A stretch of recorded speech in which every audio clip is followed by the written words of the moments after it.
Namaste, namaste, and good evening, everyone.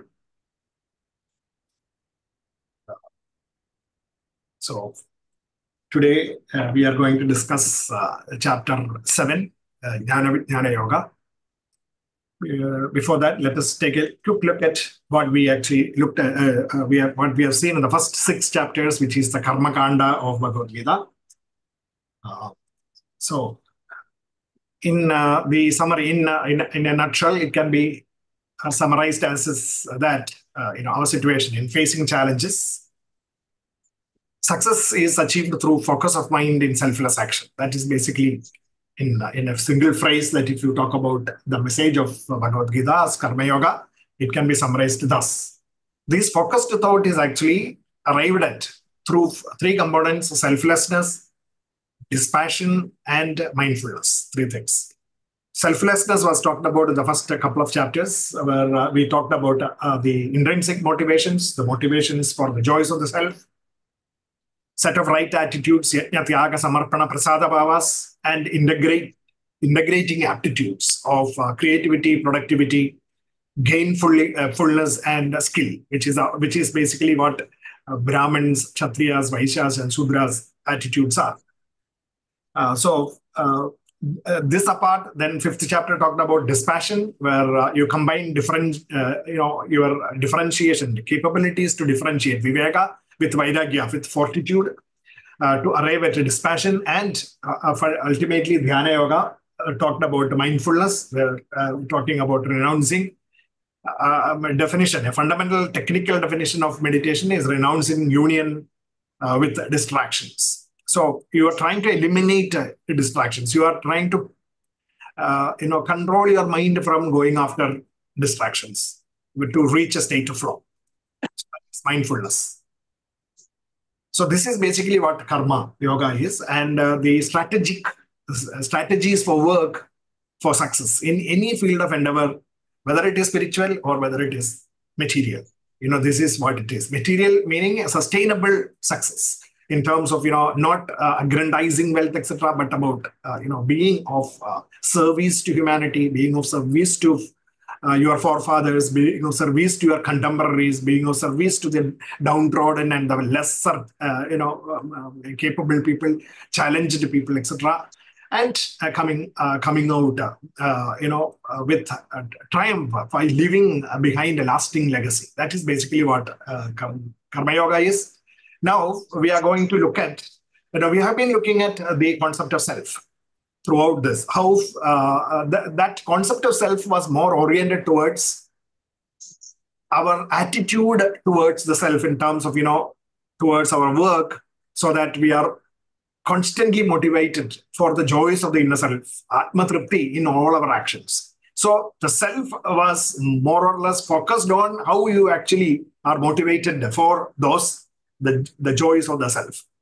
So now we are going to take a different perspective, which is the bhakti perspective, which is about trying to fully understand the self, the power that is within us, the infinite power that is within us, for which we have been doing work. We have been orienting our work towards that. Now we are going to look at the different aspects of the self and how we can actually see the self in the outside world, the universe, and within ourselves. Thereby, we will be gaining a kind of holistic perspective which will help us to be completely devoted to the self. So that's basically what the 7th chapter is going to be. The start of that. So first 6 chapters, we focused on the karma Yoga and these various aspects in the particular order, and that is illustrated there.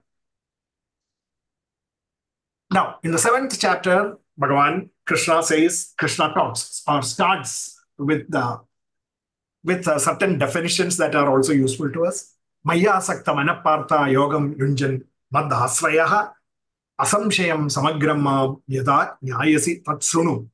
So he is actually talking about the mental characteristics of a person who is tuned to acquiring knowledge.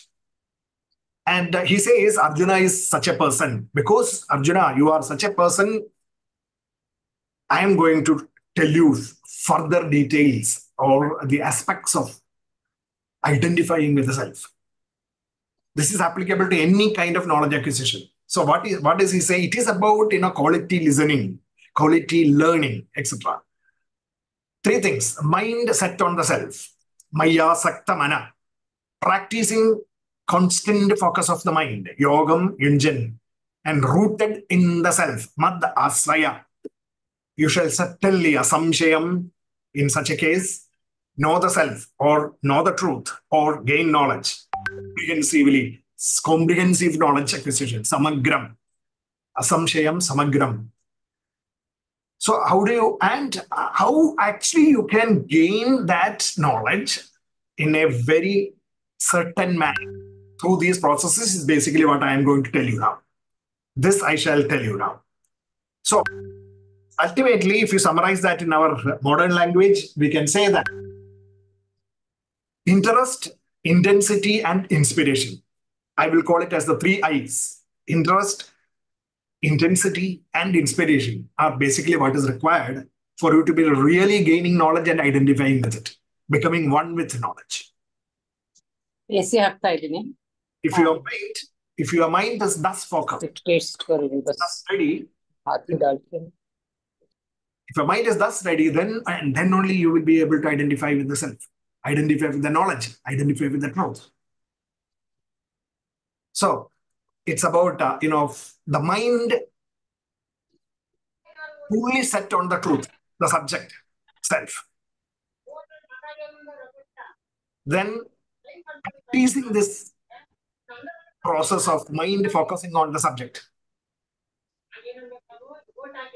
by believing in that subject, by believing in the efficacy of that knowledge, by believing in the self, rooted in the self. If these three things are, and focused activities related to that, if the three things come into play, then we will be able to gain comprehensive knowledge. And how do you actually focus? That is basically what we have done through Karma Yoga, through being inspired or motivated by the joys of the self, having the right attitudes, integrating your aptitudes, and cultivating fortitude, and thereby cutting away from distractions. That's basically what Karma Yoga is, and that is what we have so far looked at through the Karma Yoga. If this is the process, then the next point is, next things that for you to reflect on is to actually, I was just trying to mute some sounds that were coming. Got distracted. Okay, why are such people a rarity? That is because they are not properly guided at young ages. They lack faith in the existence of the joys of the self itself. Unless and until you actually experience the joys of the self, start experiencing it and then increasing it slowly, it is very difficult. So initially itself, somebody telling you that there is something called joys of the self, people may not be convinced. So everyone has to start practicing it initially and enjoying small doses of the joys of the self, and then gaining in confidence. Pleasure-seeking tendency of people is another thing that stands in the way. Then, of course, is the lack of effort. Not even trying to start. Thinking that, okay, this is all difficult for me. You don't start anything. You have to really, whatever things you don't like, or if you think that it is tough, you will remain in that manner. Instead, you have to take the first step. Keep doing that, taking steps. First step itself is the biggest step. And the lack of persistence. And you take the first step, then you give it up. Don't do that. Persist with it. If at all you start, persist with it. And not practicing what they have understood as understanding it and then applying that in life is the final stuff, which also most people don't do. So, again, three I's come into play there. Ignorance, inexperience, and inability are the three things that fail. So we have to fight against it. And for that, you need interest, intensity, and inspiration. And Arjuna, Sri Krishna says, Arjuna, since you have this, I am going to tell you this. I am going to reveal to you this great and, great knowledge that is going to completely change the way you actually look at yourself and the world. So let us start looking at that. If you look at this, Bhumira Panalo Vayu, Kam Mano Buddhi Revacha, Ahankaram Idiyam Me, Pinna Prakriti Nada. Ashtadha. So Krishna starts with that. He says, this, the whole, world, universe is made up of the fundamental Panchabhutas, earth, water, fire, air, and space. Where did that come from? It came from within the infinite. Infinite is everything. It is eternal. It was always there. It will be always there.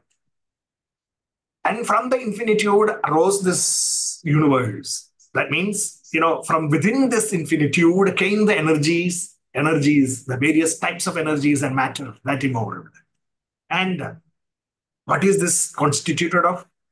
Vedanta says it is constituted of 5 fundamental elements: earth, water, fire, air, and space. Further classifications, science did a lot of other classifications, came up with the periodic table and all those things, all specific kinds of matter, gases, liquids, and all those things.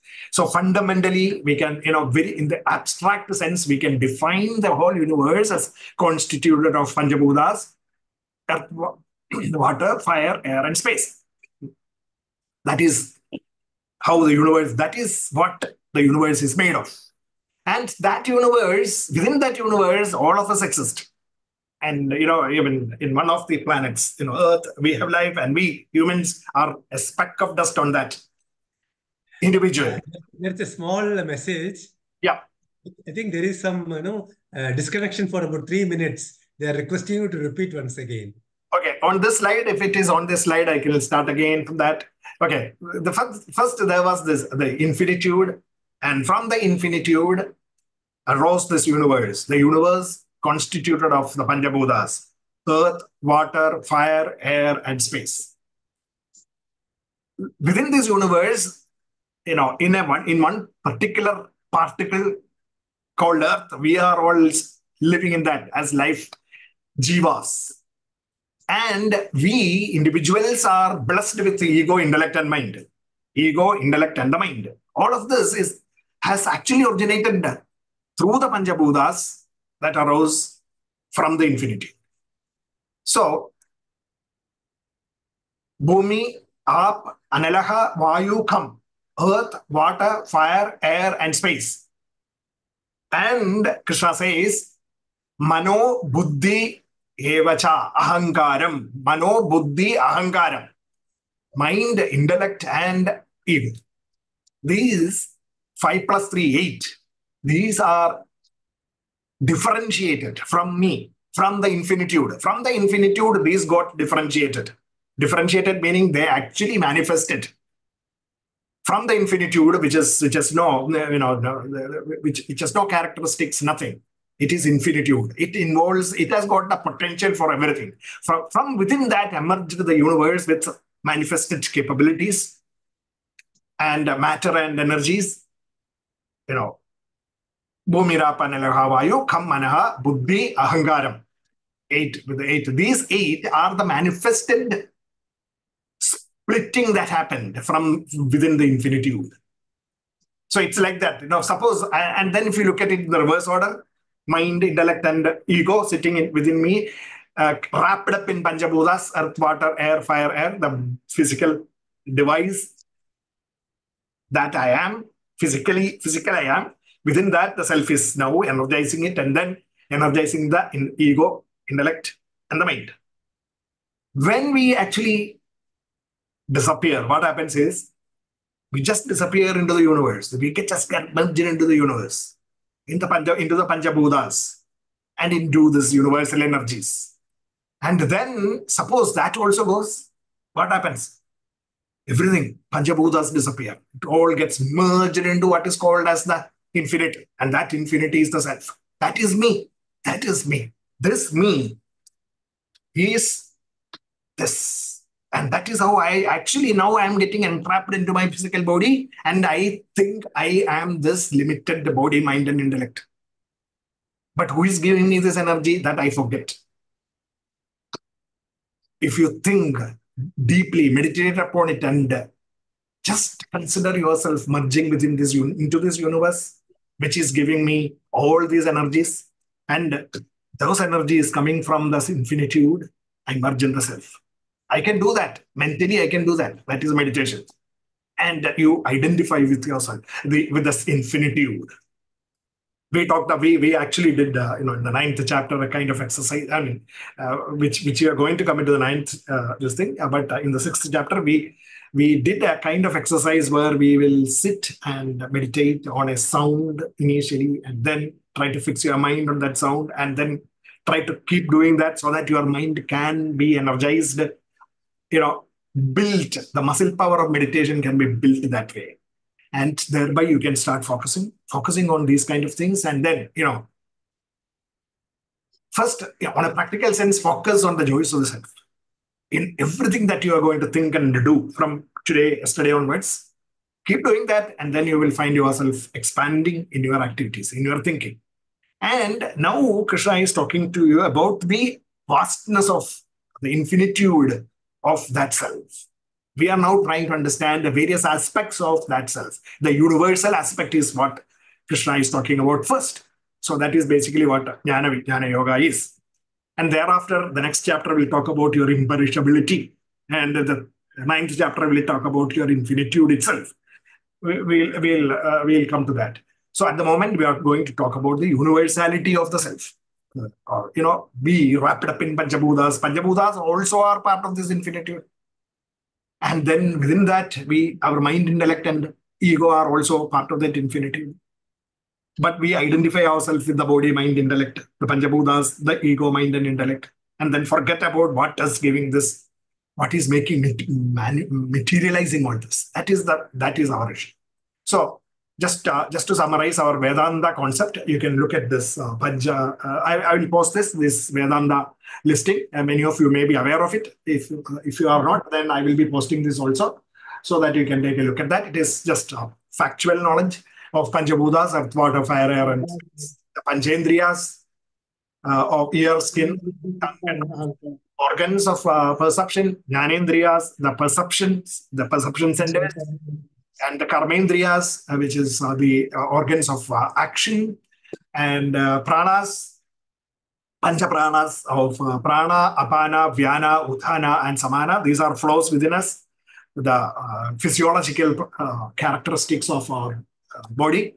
And then comes the antakarana, the inner equipment, which Krishna was talking about, mind, intellect, and the ego. But, in further detail, Vedanta defines 4 elements: manas, buddhi, chittam, and ahangaram, which is that mind itself is split into higher level mind, which is intellect, and the lower level mind, which is emotional. And that is, so intellect and the manas, buddhi, manas and buddhi, 2 things, and chitta. Chitta is your memory. And ahangara, the ownership element, which actually assigns, that is part of actually the intellect, but which is something that comes initially itself, which ties us to the hardware. So, and in the 15th chapter, Krishna talks about this again. So we will come back.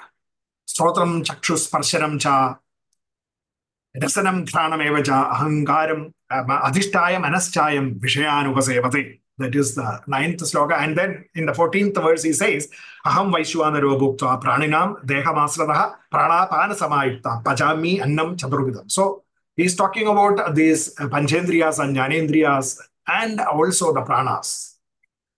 All of these powers are manifested powers of the self, physical manifested powers of the self. You can say that, the infinitude you cannot see, you cannot measure. But the moment the universe, it expresses through the universal forces, and it gets split into various elements, and all of these are actually experienceable. It is measurable, all these things. So this is how the whole thing got translated. Now at this point, I'm going to slip into a slightly higher mode. For those of you who are interested, you can follow others. I will try to make it as easy as possible so that it doesn't create a kind of cognitive tension within us. But let us take a look at that, because this consciousness, this universal self coming within us as the jiva, and then by providing the consciousness within us, that consciousness is the manifested expression of this infinitude. And our Vedanta Upanishads talk about this in detail. So I just wanted to illustrate that at this point. Maybe we'll come to this again or again in some other chapters also. So this Upanishad, where basically it is Mandukya Upanishad that is talking about this. Mandukya Upanishad gives a very illustrative description in about 11 slogas or something like that. And then, and some descriptions are also there. But at the moment, I'm going to summarize it as a kind of infographic, a diagrammatic thing. You don't have to really worry about too much about the terms if you will forget or some things like that. Don't worry. At the moment, just listen. Our consciousness actually has got several aspects. One of them is the outward aspect, that is about, we are conscious about the outside world. Our consciousness is driving us outside. We talked about that in Puranjarovakyanam also, how self travels outward through the 9 gates. Okay, so here, the Mandukya Upanishad says that we have 7 limbs and 19 mouths. The consciousness has 7 limbs and 19 mouths. What are they? That is basically one. The 7 limbs, out of that, 5 of them are this earth, water, fire, air, etc. The fire, the air, water, earth, space. And 2 more things are there. The Panchabhutas plus, something more. The energy-giving sun and the effulgence that it produces. The sun and the effulgent sky. The sun, effulgent sky, the fire, air, water, earth, and the space are the limbs and the limbs through which we actually, our consciousness gets out and connects with the outside world. And that is basically, how through the, out of the 19 mouths, we have the organs of perception 5, the organs of action 5, the organs of the vital layers, the pranas 5, 15, plus then mind, intellect, memory, and the ego, 19 mouths. 19 mouths are the medium of expression of the consciousness in the outside world. And that way, that outward looking consciousness is called as Vaishwanara, the universe, that is me, the universe that is me. But within, I am wrapped up in a body, that's all. But my consciousness is this, the whole universe with 19 mouths and 7 limbs. This is the state when I am conscious, fully conscious. My consciousness, that consciousness which came from the infinitude, is expressing itself outward. Now, let us take the situation where we actually cut away from the outside world, as if in the kind of a dreaming state, aspiring state. What is happening is exactly all these things are there, but I become the dreamer. See, the difference, the diagram is different now. I become the dreamer. But everything else remains the same, because everything that is in the outside world, I can still create within my mind as a dreamer. I have 7 limbs and 19 mouths, even at that time. But the consciousness is now inward looking. Everything becomes subtle inside my mind. The consciousness looks inward. This consciousness is called as Taijasa. This is called Taijasa. Now, let us look at again, we going into the deep sleep state, where we completely cut off from the outside world. That is the 3rd state of consciousness. That is called as the deep sleeper. And in the deep sleep state, there is only one mouth only. And that mouth is the mouth of knowledge.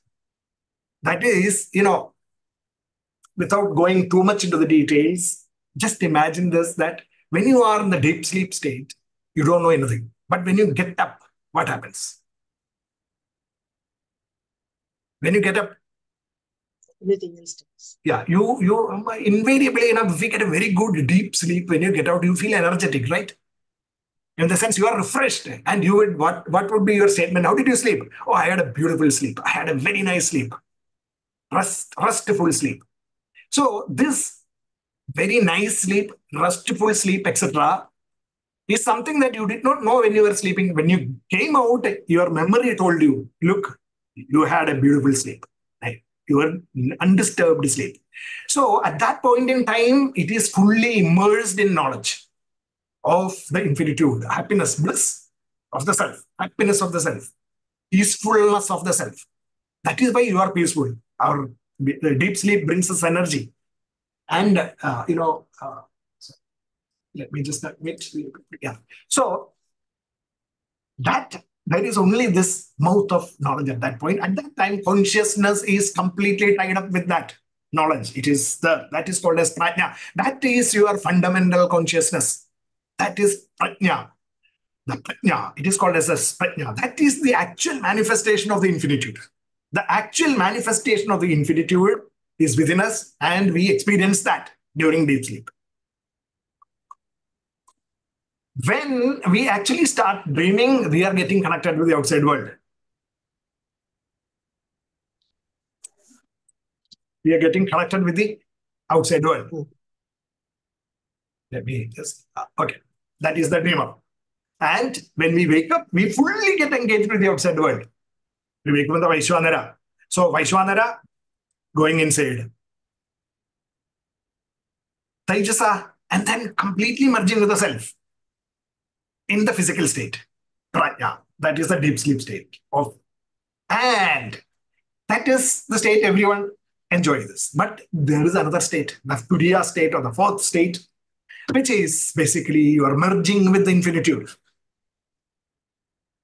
Merging with the infinitude, supreme infinitude. That is the self. I merge with the self. So from that emerged. So if you look at the reverse process, what happened when you were born initially as an individual, your state of prajna, the consciousness started kicking, and then it started building up with the senses and all those muscles and all those things, and connecting with the senses, and in the dreams, mind, within the mind, and then into the physical world. So these are the four states of consciousness. Vaishwanara, and then comes the Tejasa, and then comes the Prajna, and then the fourth state is the Atman, the self.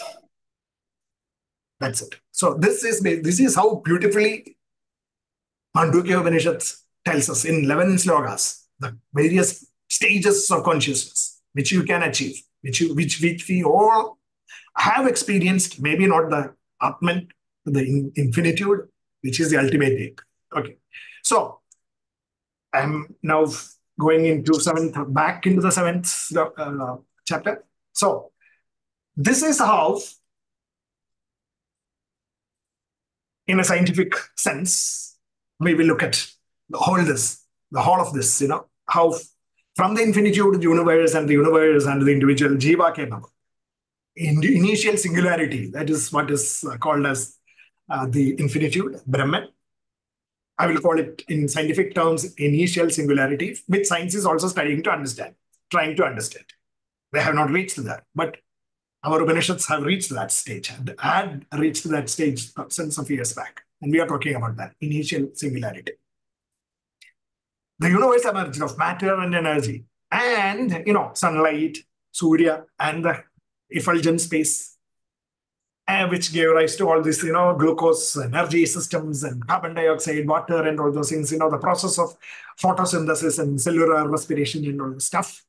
Life processes evolved. And, we had, we have the autotrophs producers and the heterotrophs, the consumers, and, cells and tissues and differentiated regulation of genes and all those stuff. And the development of connective epithelial muscle cells and nervous tissues, life process, and ultimately expressing as, within us as our awareness principle consciousness, ego, memory, intellect, mind, senses, organs. This is how the infinitude. From that initial singularity, the many, from the one, the many happened. And we are all part of that many. We are all that, the same one, but masquerading as the many. The one masquerading as the many.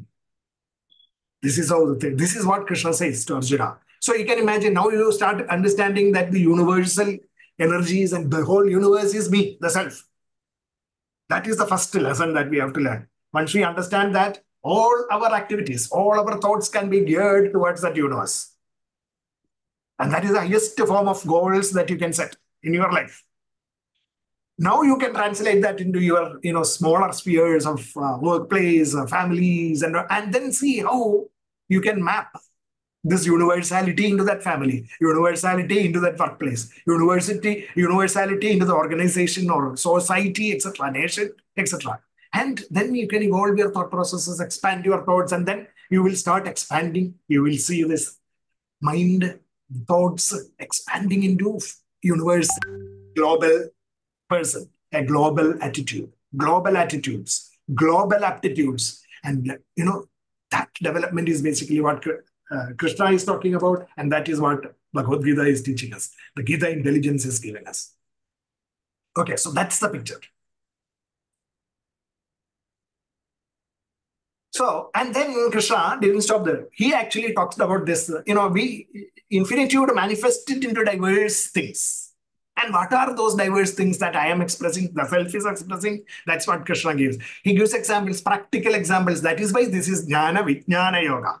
That knowledge of the self. Now Krishna is splitting up it into nuts and bolts level and telling you what that self is in practical terms. He says, the radiance of the sun and the moon, the sweet fragrance of the earth, the characteristics of solids, sapidity in water, the characteristics of liquid,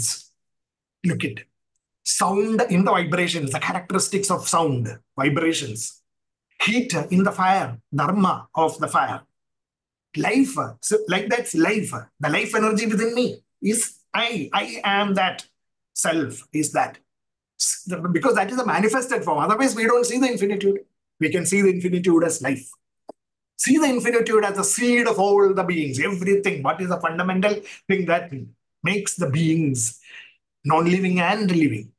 The sacred syllable Om. We talked about the sound, the original sound, Om, A, U, and Ma. All fundamental frequencies, everything involved in that. Even those frequencies that we cannot hear, everything is there. Beyond our audio spectra. Everything is there, Om. And we gave the name Om for that, so he describes that as Om.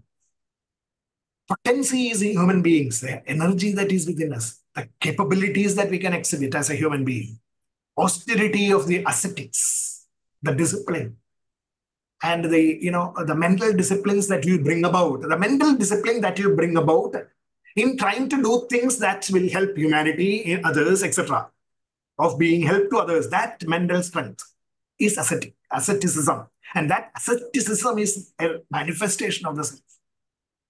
Intelligence of the intelligent. Intelligence that is applied for good. Brilliance that is applied for the good. Brilliance of the brilliant. Strength in the strong with compassion. Strength in the strong without lust and selfishness. That it clearly says, Krishna clearly says, the strength, the mere strength is not what it is. The strength that is completely free of any kind of selfishness, lust and selfishness. That strength is called as self. The other strengths are the strengths of the mind, ego, etc. Then desires that are rooted in righteousness. Desires that are rooted in righteousness. So these are the various exhibition of self in the universe. So from the universe, you can learn this. And this, if you can tap within yourself, tap it into yourself, then you are becoming self. You are actually identifying with self, connecting with self. So 7th chapter, 8th, 9th, 10th, and 11th. In 4 verses, Krishna gives a list of abstract manifestations of the self that we can experience. So, if somebody says infinite, self is infinitude, go meditate, experience, it is difficult. But Krishna now tells Arjuna, each one of us, that you can experience the self. If you can understand that the self is this, these are these items. If you can identify with these things, then you have identified with the self. That's what, 8th, 9th, 10th, and 11th. Rasoham, Aistu Kaundeya, from starting from there to that 4 slokas, which is listed there. So now let us take a look at a little bit more of the Vedantic perspectives that will help us identify with the characteristics of your mind, etc., that will, or the qualities that you will gain because of understanding and identifying with the self. So, consciousness. That you can say awareness principle, the consciousness, is the fundamental manifestation of the infinitude within our physical bodies, each one of us. I can experience the infinitude. How? I can experience consciousness, isn't it? Every one of us experience consciousness. If we are not, then we are dead. So consciousness is something that is very handy for you to experience. So let's start at that point.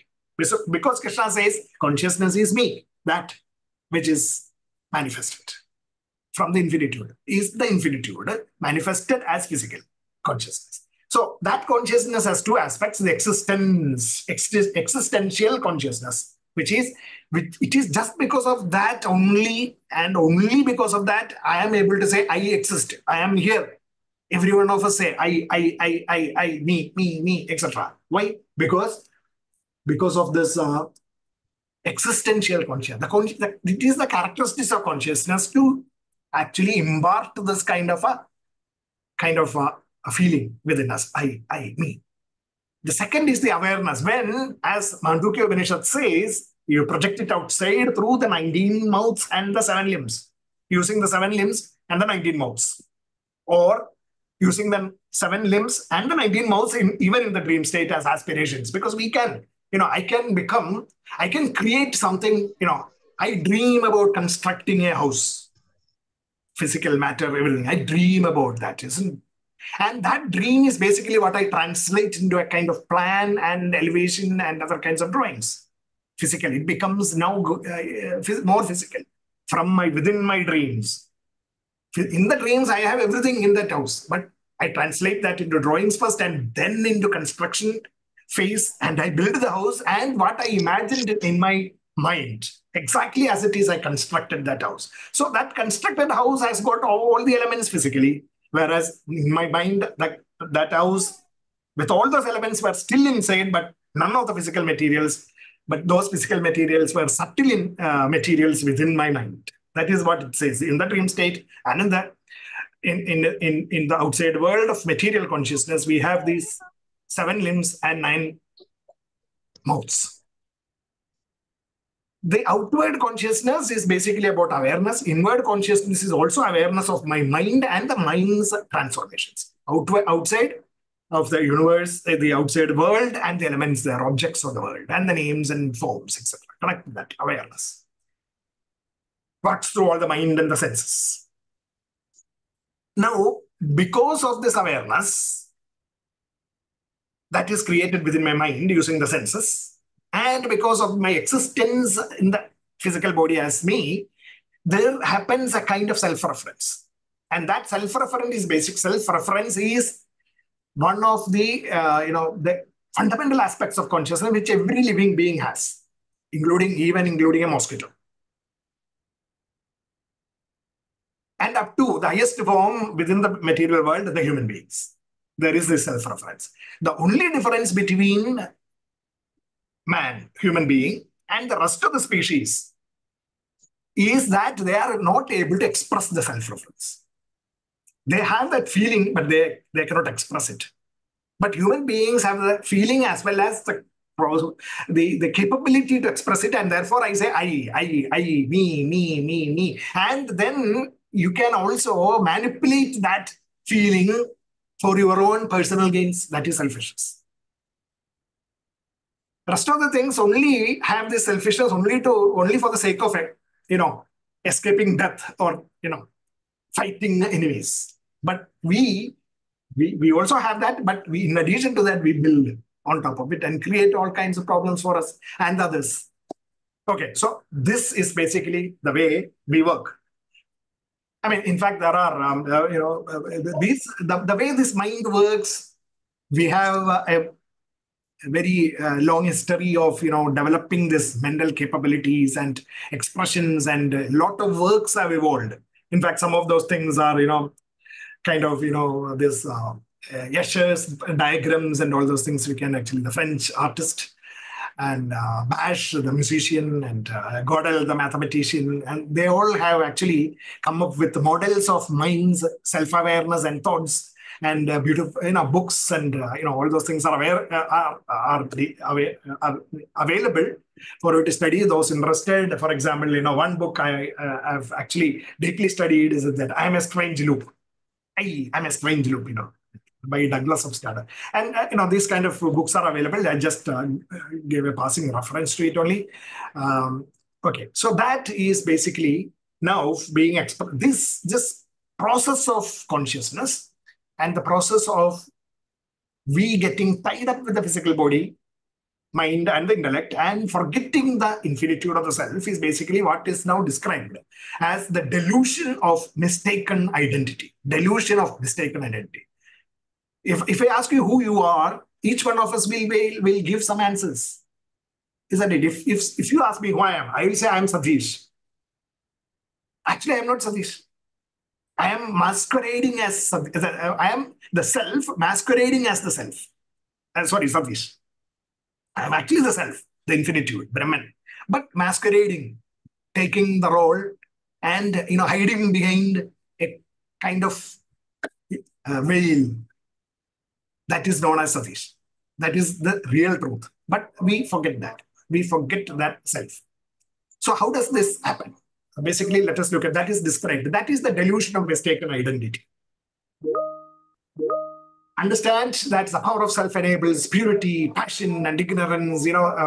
Verse number 12 to verse number 13, 14 and 15. So 12 to 15 talks about this. So I will now try to explain that through another infographic, which can possibly explain it in a better manner. Okay, the self. We have the self, infinitude, which is everywhere. I just show it as a blob. The self that has got within itself the sattva, rajas, and tamo gunas, integrated with it, but not different. But then it starts manifesting in the universe. Okay. So we are trapped in ignorance, inability, and inexperience, which we talked about initially. So basically what is happening is initially it gives rise to the ego, within us and ties us to the hardware. And I start thinking that I am this, I am the intellect, because that is the only thing initially, the ego. It says, I am the intellect initially. And then comes the mind, which is now connected to emotions and, therefore likes and dislikes. And I start thinking that I am the mind. I am actually the intellect plus the mind. So I am the mind. The mind takes precedence there. And I say I am the mind. Because the intellect is now becoming subservient. Intellect has now given away its control to the mind, and the mind now takes over and says, I am the mind. And then what happens is the next stage is more dangerous. We even forget the mind and the senses rule us.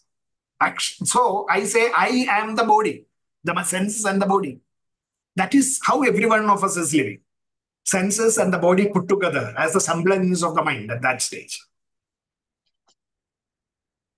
So what is my condition that applies my mind and the intellect? Because I am controlled by the senses, I apply the mind and intellect to get rid of the distress, all the distresses at the body level. I want to be pleasured. Strengths of the body, I want to use the strengths for the pleasures, skills for the pleasures, and enhancing all of this. And that is how I work in this world.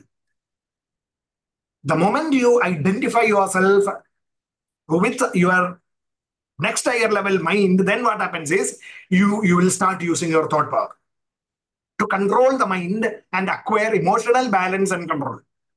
Otherwise, at the body level, your mind and the intellect are not controlled. At the mind level control comes, then you will start acquiring emotional balance and consequent control. The moment you raise it a level high, engages curiously in trying to understand true nature and judge and gain control of the intellect. Equipoise is attained when you raise this level. Then, ultimately, if you connect it to the joys of the self, revels in the joys of the self, that is infinite lasting success. always powered by the subtle intellect that I am. Equipoise, equanimity, and peace reigns in this condition. So these are the 4 levels of transformations that you can acquire to your self-actualization. That is the self-actualization process. But this does not happen because of this, because of the delusion of the identity with your senses, the mind, and the selfish intellect. Something like that. This is basically described as the Raju Sarpa Vada, rope snake theory. You mistakenly think that the snake, the rope is the snake. Because you are actually non-apprehending the truth that the rope is lying there. And because of that, you project your Rajas mind into thinking that it is a snake. Misapprehension of reality. The non-apprehension of truth leading to misapprehension of reality. That is basically what is called as the delusion. Delusion of identity. This is what happens in identity. Okay, this is a simple example, Raju Sarpavada, but this is what is happening in our daily life also. We think that somebody is talking, staring at you in a very, what do you call, negative manner. That person may not be, but you think, you actually project your mind's thoughts into that person's intentions and then think that he is doing something wrong, and then you attack him or her or whatever it is. So this is similarly in relationships also, we think that that person told me something because he thinks that maybe I have done something wrong, or he is looking at me with that kind of intention, things like that. So the relationship gets sour. So all this is because we project from our mind.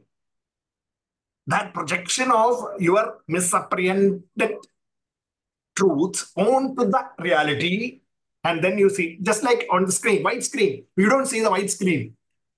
When you go into the theater, the movie has started, you don't see the white screen.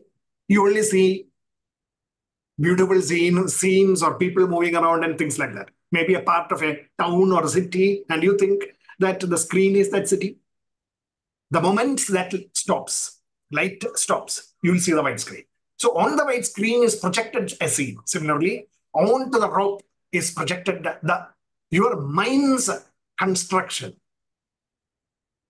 onto that rope, and you see the snake. That's basically what is happening. Okay, so this is the concept of Maya. Chaturvidam, and then it says, Chaturvidam bhajante mam jana sukridena Arjuna. That is, people actually worship the self in 4 ways. What? The lowest manner, the self as the body. And then for the what? Artha. Then artharthi, for the mind's happiness. Artharthi. And then Jitnyasu, the one who wants to identify the intellect's capabilities, differentiate what is right, what is wrong, etc. So, intellect. The highest form is, of course, those people who actually really understand me. Jnani. Arthati, Jitnyasu, Jnani. So, Jnani who identifies with the self, the highest form of what you call self-actualization. So, 4 types of people approach me. And what Krishna says is that self will help you. The self will bless you with appropriate blessings. If you are working for the body, mind, and the body, pleasures, etc., the self will help you to enjoy those things. If you are working for the mind's happiness, then the self will help you to gain those. If you are working for the intellectual satisfactions, then the self will help you to get those. If you are working for the joys of the self, the jnani, then I will be fully immersed in you. That is basically what it says. You will identify with that. You will be able to identify with the full capabilities of the self. So self-actualization, if you actually are looking at just the physical gains that you can gain, or the mental gains or the intellectual gains, you will get it. And you will be temporarily happy. And then again, you want more. So you will have to again, you will go into that kind of a mode of unhappiness, etc. And then trying to gain that. And it goes into an endless loop. But When you are identifying with the joys of the self, then what you gain will be much more than what you have gained otherwise. But at the same time, you will be mental peace and happiness. And you will expanding yourself to infinity. That is basically what this mistaken delusion, getting rid of that mistaken delusion, what you achieve. So, I mean, even our in a modern look at it again, just for those people who are interested, the brain has got a completely complex, a very complex architecture, and which is actually coming to light only in the recent last 5 years or so, 6 years, 10 years maximum. Last 5 years, a lot of things have opened about the brain and the way the brain organizes conceptually and then captures this universe into the brain. And then now it represents information and all those. So, okay, it has got a kind of structure, a three-dimensional cube kind of thing. But basically, this is finally what happens. The rope, I see the rope, but my mind also works and creates the snake inside my mind. That is what is shown upward. And then I project that. I project that snake onto the rope. And I see the snake instead of the rope. This is what happens, and this is what our Maya principle talks about, and this is exactly what the brain does now. We know in the last 5 years, we know that the brain is doing this. And this somehow, 3,000, 4,000 years back, our Vedantins wrote about this in a different language, that's all. But now we are proving what they said is right in terms of science. So that is basically what I just wanted to show, the mapping, that's all. Without going into further details here. There is a complex structure behind this and how perception happens. And if we go through that, we'll see exactly the same things that are, what is happening is exactly as per our, what you call, foresightful description of this in Vedanta.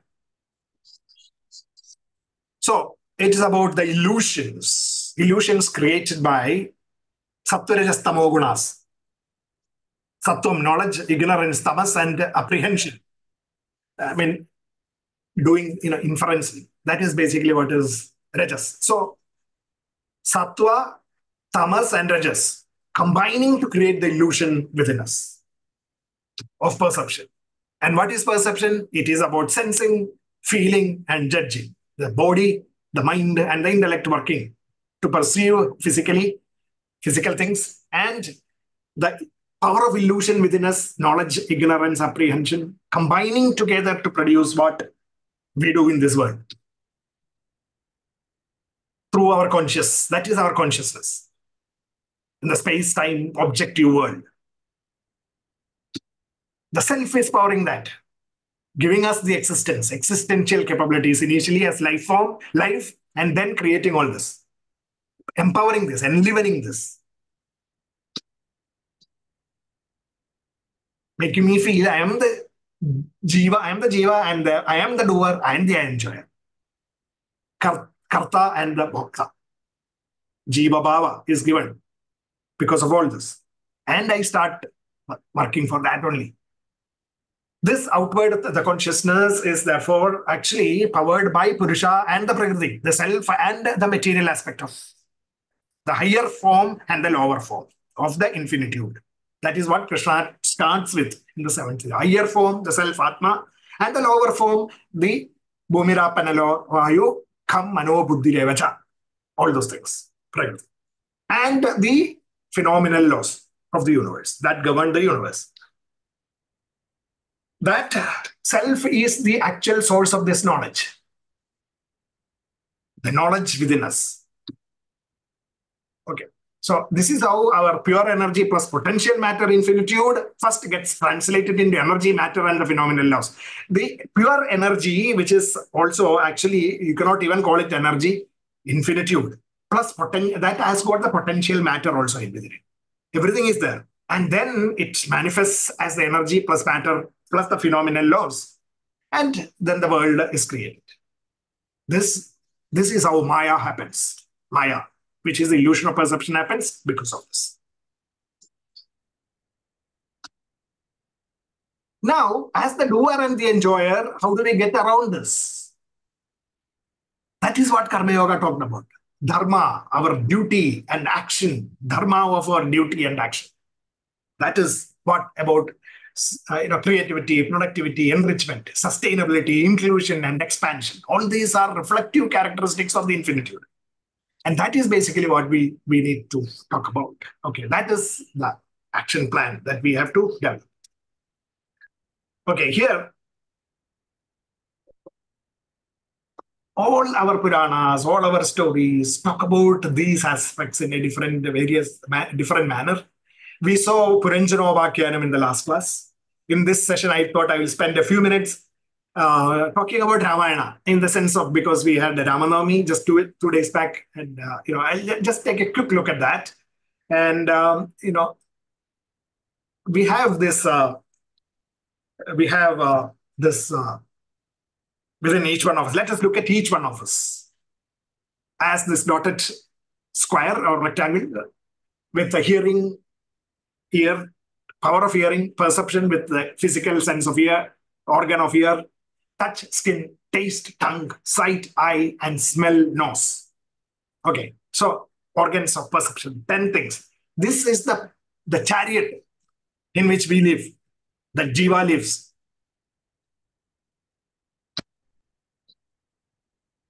Giving rise to, actually combining with the senses of productivity, love, compassion, etc., and friendships, relationships.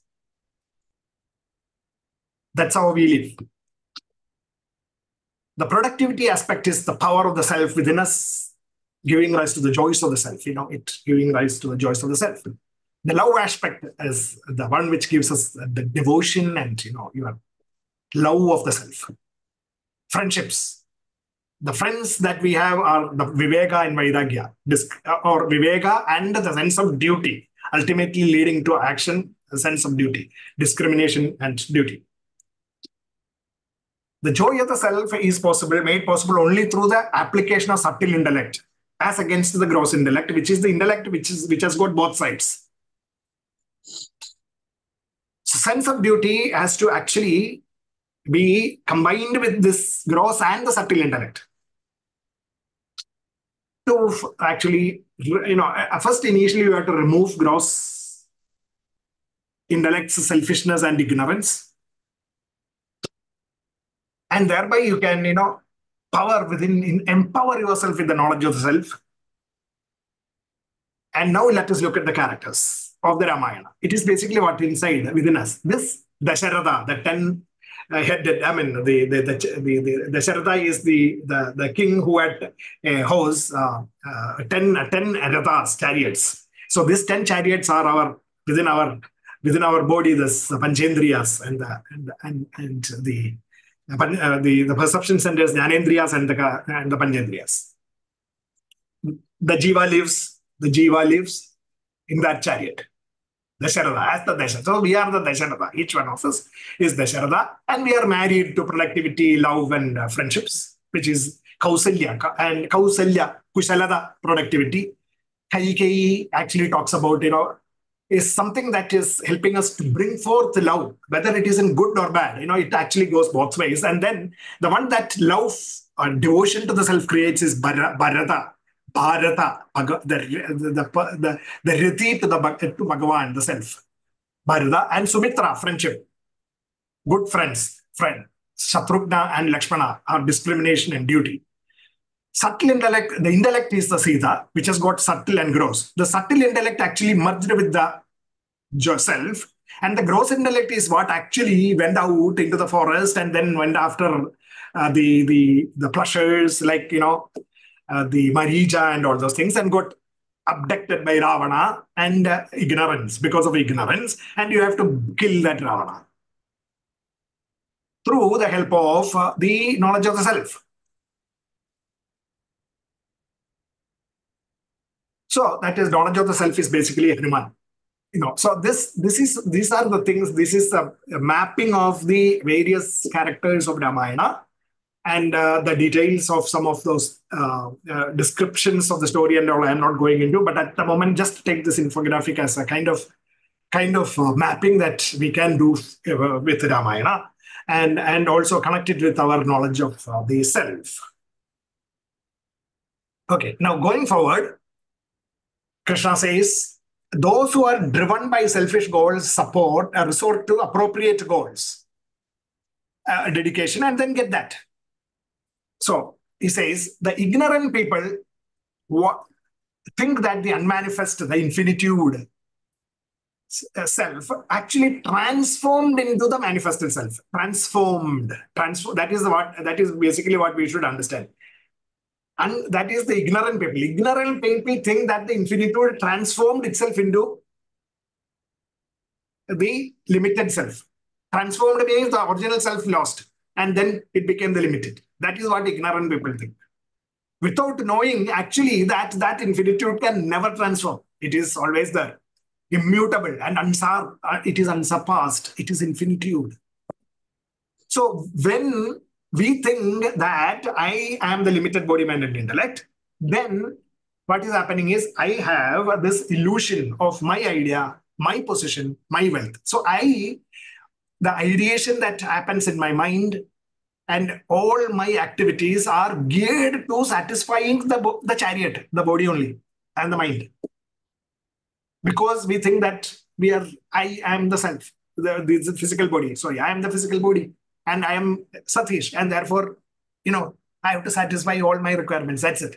And I will achieve whatever I want, set goals, I will achieve. Self within me will help me to gain all those personal selfish goals.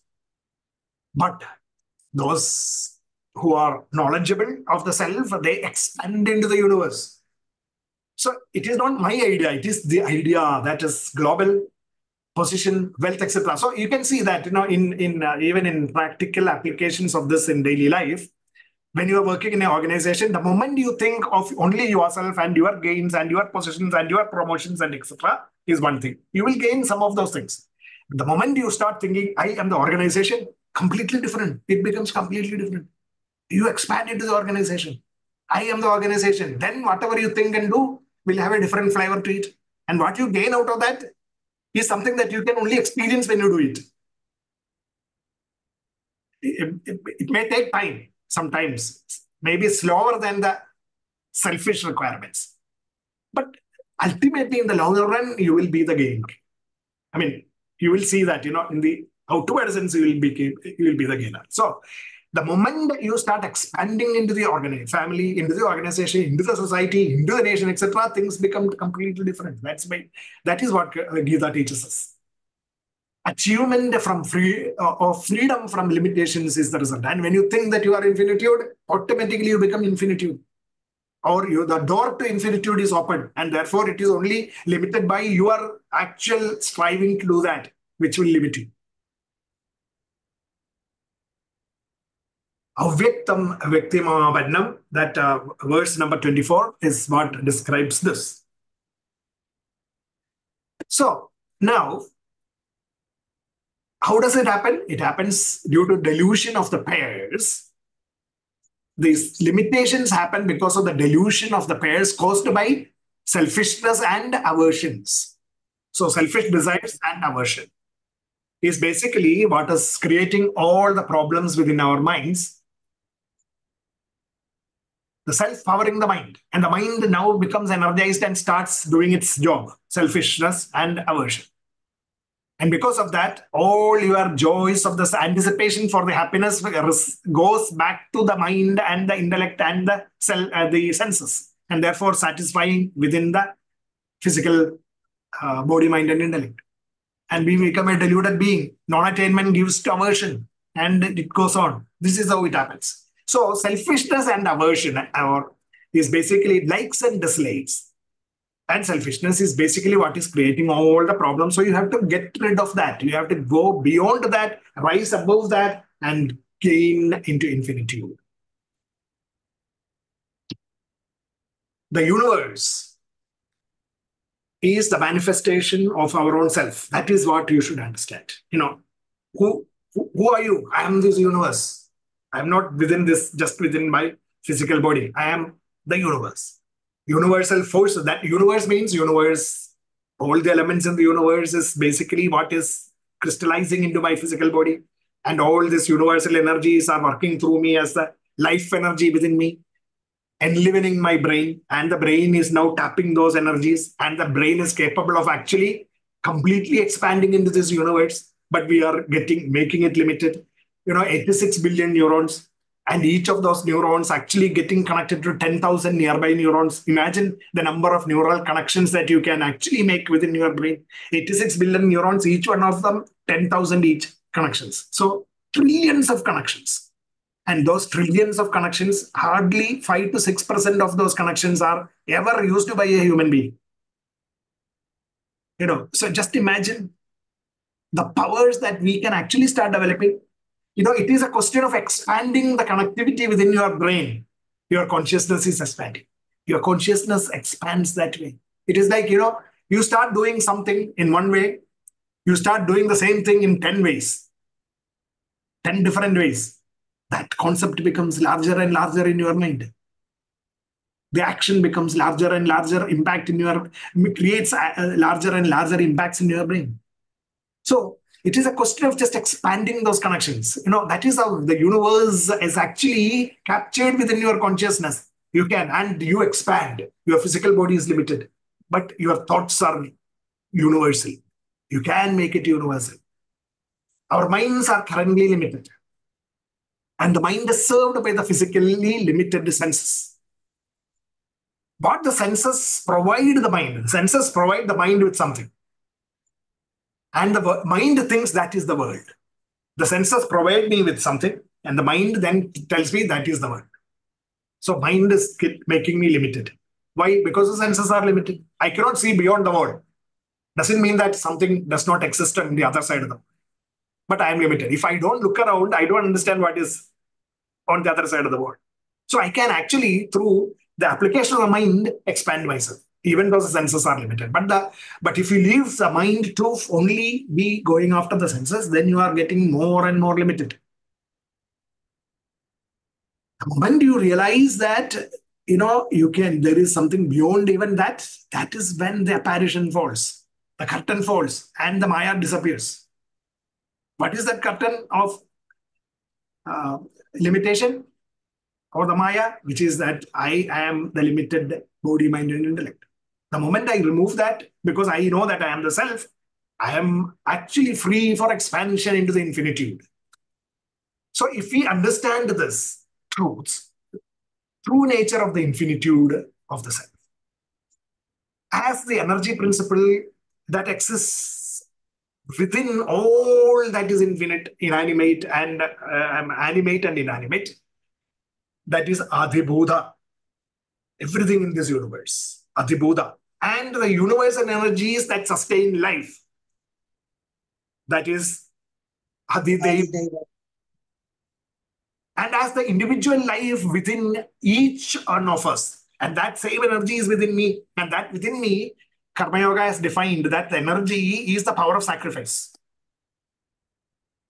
Your thoughts that are tuned towards sacrifice, that energy that translates this power of the self into sacrifices is the self within us. So that is Adi Yajna. That is the power of sacrifice within us.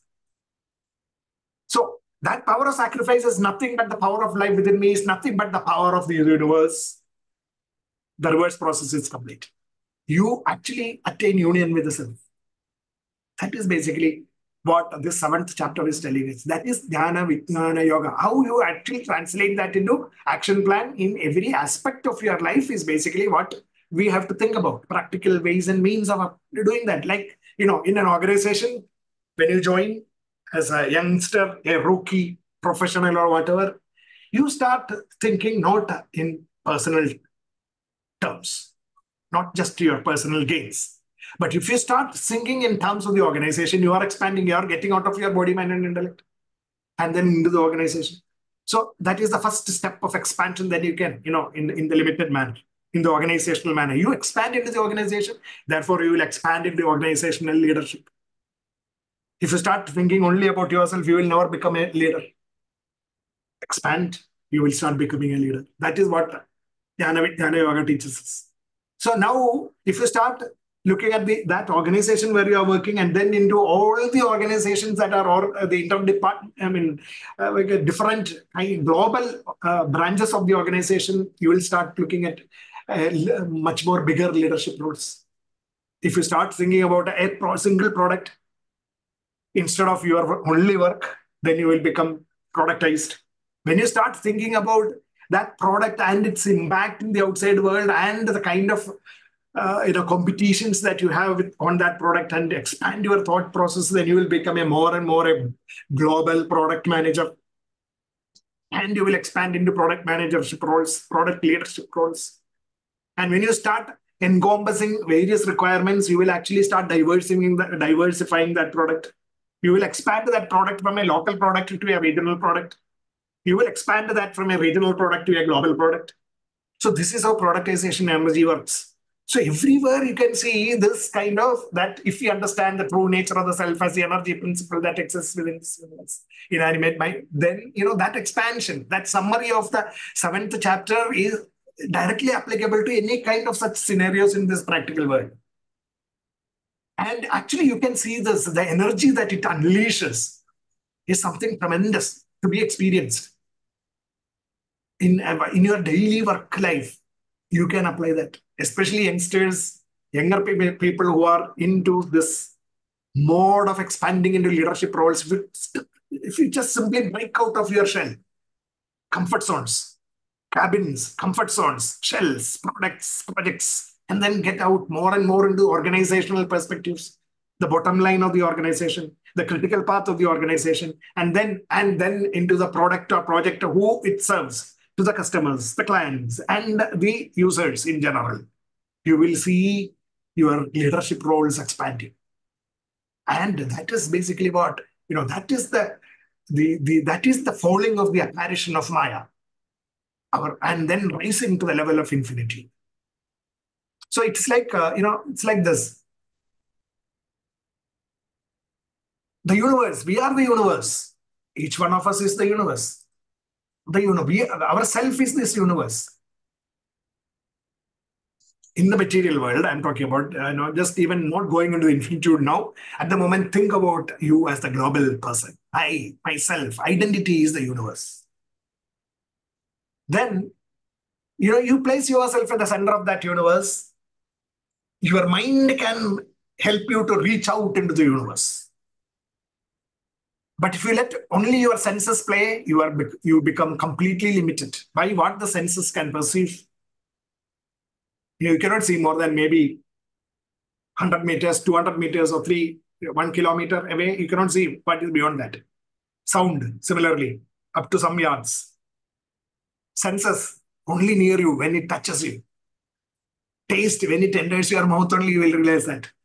So you are getting limited if you are the body, mind, and intellect. If body and mind and intellect means you are expanding. You can initially, as a child, you had a very limited perception of the outside world.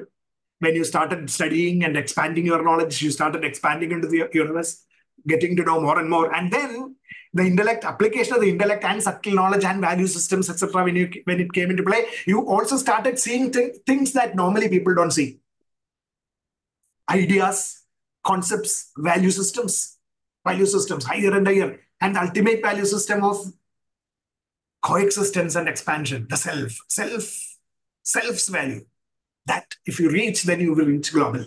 Otherwise, you are, expanding only, and you can keep on expanding. So at the moment, if you think that you are not global, but you are somewhere, you keep expanding that. Strive to do that. That's basically what. So this is basically what we need to achieve. Keep expanding. Strive to expand.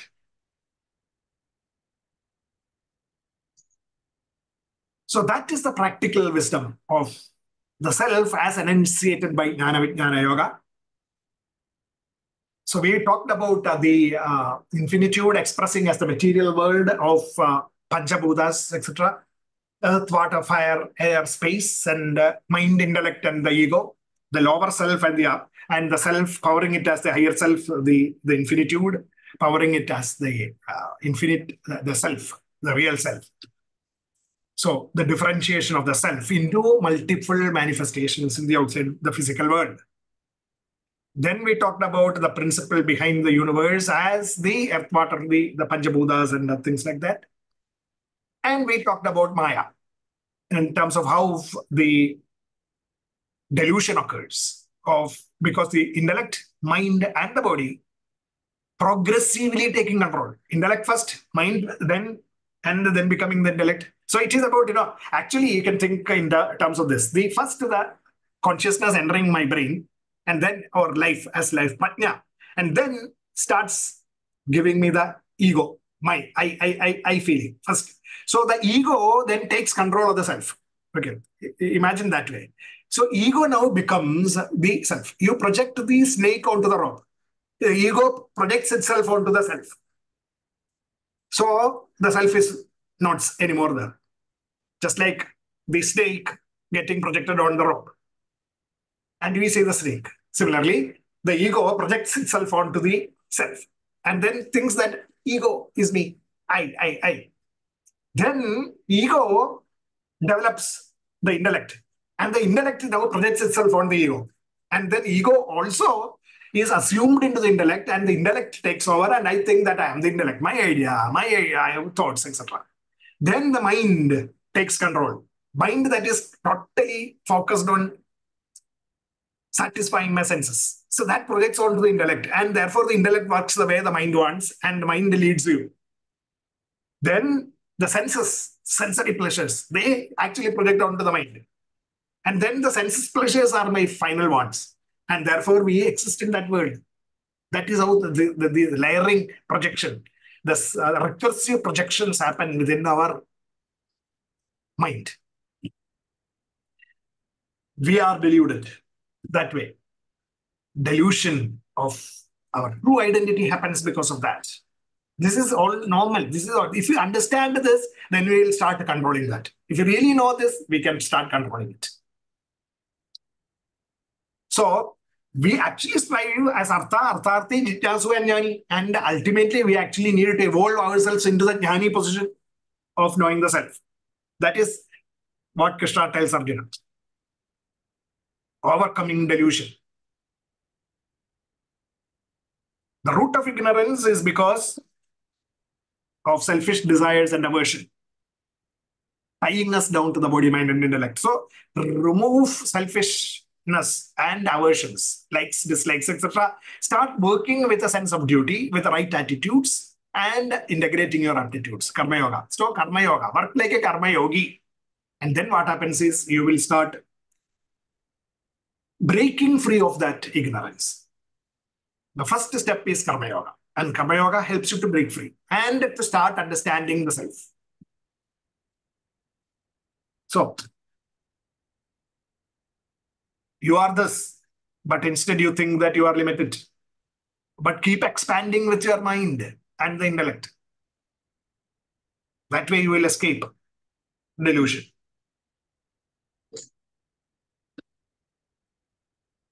That is the path to self-actualization, is about actually understanding the joys of the self as the infinitude, and forgetting that you are just the body, mind, and intellect. Forgetting meaning actually trying to disassociate yourself from the body, mind, and intellect as the ultimate thing. Meditation. So disassociating yourself from pains, sorrows of the mind, intellect, and the senses. And then rooting it on the self. That is meditation. That is what we saw in the 6th chapter. So the self that enlivens us is universal, is the message from the 7th chapter that we have to understand. And we know we have got that Krishna has gone and taken us through that processes of the detailed descriptions of how the self, the higher self and the lower self, everything is self. Even the cells within my fingers, muscles, etc., are all in the self only. Inside every cell, the self is there, which is the same as outside. But we actually get limited. These are all the lower self. That is the manifested self is the lower self. Unmanifested infinitude is the actual, the real, the higher self. So both you need to understand, and then you will know why you are in the manifested state, and how you are in the manifested state, and how you will be able to raise your self, your knowledge from the understanding that it is not the BMI, and then raise it towards infinitude. That is basically what Dhyana Yoga is talking about. So What is it that you should understand? As a takeaway, we should understand that self is a life force within us. One. Two, it is the powers of the discipline that we have. Because, it is strength without lust, etc. And the power of thought, my powers that will help me to break free from the ignorance. So intelligence of the intelligent, compassion of the compassionate, brilliance of the brilliant. So I need to develop these things: compassion, intelligence, brilliance, strength of character, value systems, and righteousness. Because anything that is rooted in righteousness is the power of self. So all this is the practical knowledge of the self. Life force. So within the life force, if it is a life force, then I need to maintain the life force properly. So the device that it carries. So we talked about maintaining the health, vigor, vitality of the body, the pranas, the mind, etc. So that I can use it as power of thought, the power of intelligence, the power of compassion, the power of brilliance, and the power of character, value systems, and of righteousness. So that is Jnana Vijnana Yoga. Okay, so with that, I will wind up this, and we will go with discussions for some time. But before that, I will just conclude with the Purnamada mantra, and then we'll go for discussions.